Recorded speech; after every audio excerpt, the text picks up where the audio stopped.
If you have ever felt this, if you have worked hard just to keep going and still carried a quiet emptiness inside, if you have looked at other people's lives and thought they all seemed steadier, happier, easier to love, if you have tried to be kind to yourself with shopping, rest, distraction, or little rewards, and yet the anxiety stayed, the self-doubt stayed, the deeper hunger stayed, then do not be too quick to blame yourself. You are not bad at loving yourself. You have just been taught the wrong version of it. This age sells self-love as something soft, pretty, and easy, a treat, a reward, a quick way to numb the ache. But real self-love was never meant to be that. It was never meant to help you feel better for 5 minutes. It was meant to keep your life from slowly falling apart. Far to the north, hidden behind mist and surrounded by wasteland, there was a place called the White Garden. People said it only appeared to those who could no longer pretend they were fine. Lena found it when she was 27. From the outside, her life did not look terrible. She had work. She had friends. She knew how to look composed. She smiled in public. She looked steady online, and she was very good at using busyness, shopping, and short bursts of pleasure to push the real problem farther away. But only she knew what her inner life felt like. It felt neglected, unkept, like something slowly collapsing in private. The smallest disturbance could keep her awake all night. One careless sentence could ruin an entire day. She compared herself constantly, doubted herself constantly, and kept circling the same question. What if I am simply not enough?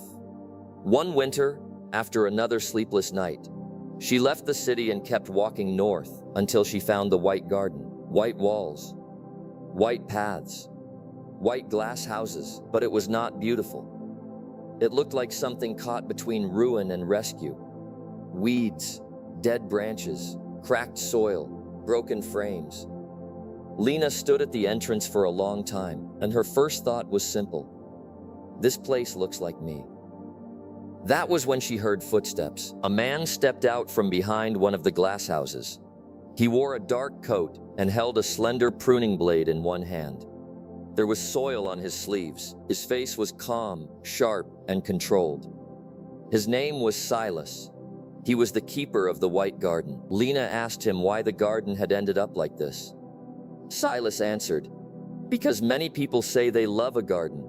Very few are willing to take care of one." He did not show her the healthiest flowers first. He showed her the worst part. A central bed almost swallowed by weeds, hard soil, overgrown roots, the heart of the garden nearly gone.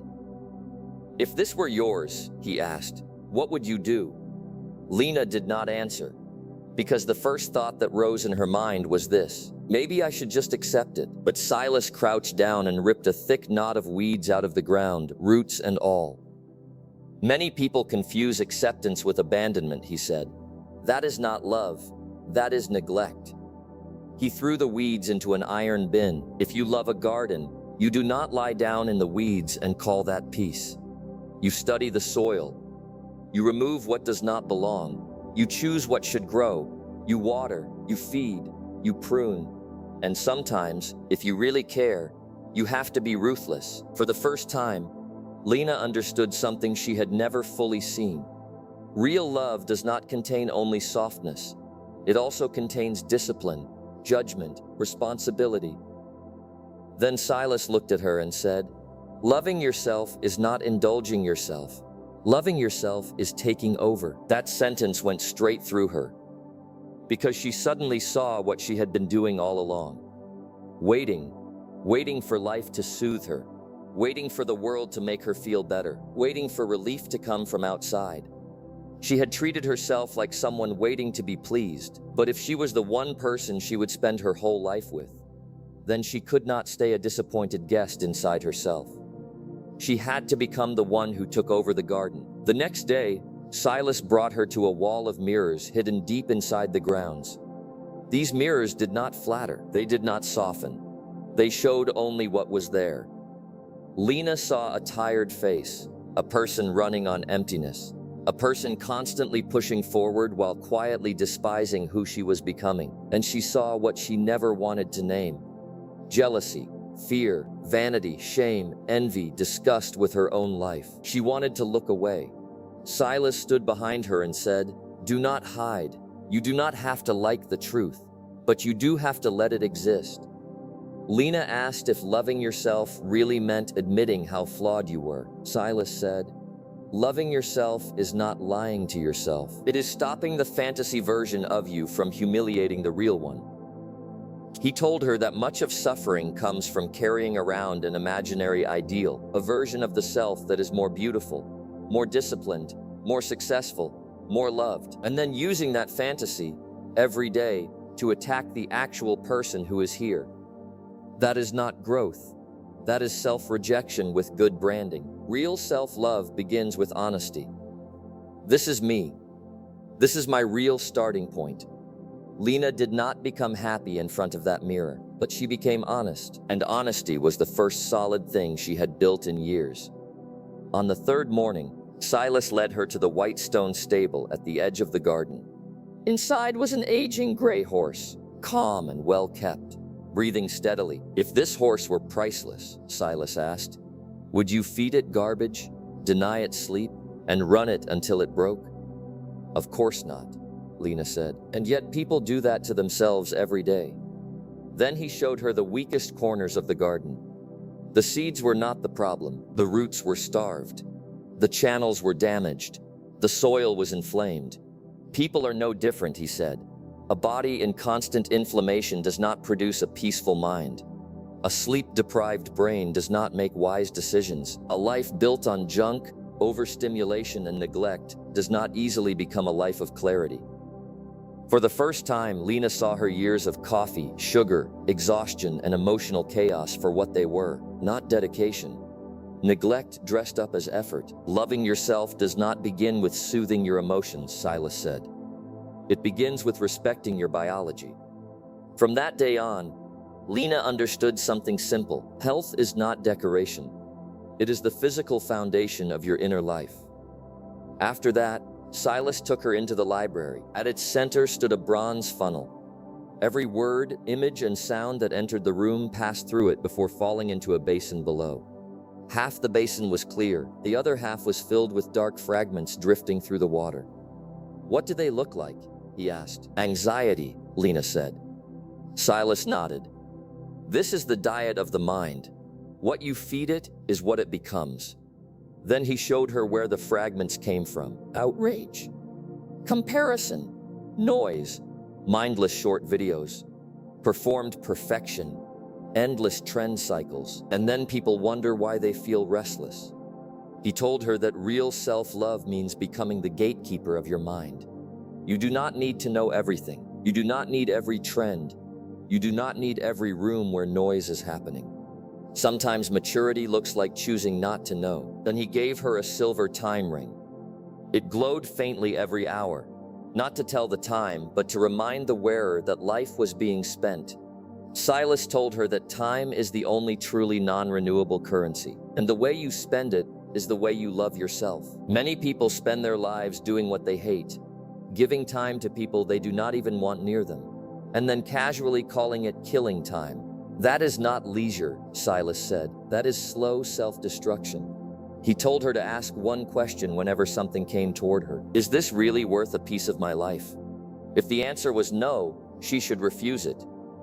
Not to make life smaller, but to make room for what mattered. Learning, creating, thinking deeply, protecting the hours that could actually make her stronger and freer. Later, Silas brought her to an abandoned theater. Inside were identical masks, identical costumes, identical scripts. Everyone who entered was expected to choose the safest role and wear it well. Lena knew she had done that too.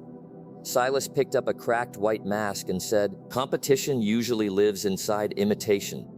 You only spend your life comparing yourself when you are trying to do what anyone else could do too." Then he told her that the truly irreplaceable people are not the ones who best fit the mold. They are the ones who become more and more themselves. Real self-love means reinvesting your energy into what is actually yours. Follow what makes you forget time. Follow what makes you come alive. That day, Lena threw the mask into the fire basin, and as she watched it burn, Something in her finally became quiet. Then Silas took her to the sky terrace. No walls, no flowers, only a wide open stretch of sky. He asked her to sit in a stone chair and do nothing but observe. At first it was unbearable, her mind filled with noise, fear, shame, memories, imagined futures. Finally she said, "This is me, this broken mind. This is what I am." Silas shook his head. "No, that is weather. You are not the clouds. You are the one who sees them." Lena went still. Silas told her to practice separating herself from her thoughts, not suppressing them, not denying them, watching them. When anger rises, say, "Anger is here." When fear rises, say, "Fear is here." When shame arrives, name it, see it, and let it move. Then he said, loving yourself does not mean demanding endless sunshine. It means giving yourself a sky wide enough to hold any weather. At the end, Silas took her to the most practical place in the garden, a vault. Inside were no jewels, only ledgers, contracts, deeds, and iron cases full of numbers. Lena did not understand at first why a conversation about self-love had led them there. Silas told her plainly, long-term financial pressure destroys dignity.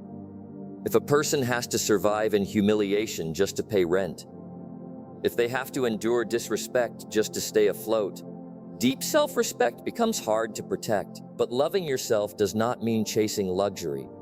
It means buying back the power to refuse, buying back room to choose.